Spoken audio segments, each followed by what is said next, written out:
किती पण भूतकाळात काय झालं, किती फसले, किती बुडले, किती अपयश आलं, किती कर्ज आलं, काही घेणं देणं नाही.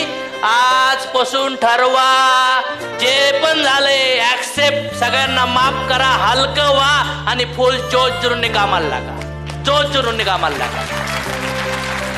चूज करा कॅरियर. पैसा भेटणार. कधी कुणामुळे लॉस होईन आपला, कधी तोंडातला घास निघून जाईल का नाही जाईल, कधी अपडाऊन होईल, पैशामुळे इश्यू येतील, काही घाबरू नका. पैसा कुणाकडे टिकून राहत. पैसा कुणीतरी वस्तू बनवतो, कुणीतरी वस्तू विकतो, कुणीतरी वस्तू, हा पैसा मुवमेंट होतो असतो. लक्ष्मी एका ठिकाणी राहत. पैसा कधी असल कधी नसल, काही नाही. प्रारब्धामुळं कर्मामुळं पैसा येणार आहे आणि पैसा कुणाकडेच राहणार नाही. मग मला वाटतं की पैसा कमवलाच पाहिजे. गरजेचं आहे पैसा कमवणं, पण राईट मार्गाने कमवला पाहिजे. काय वाटतं? राईट मार्गाने. पुण्यकर्मामुळं पैसा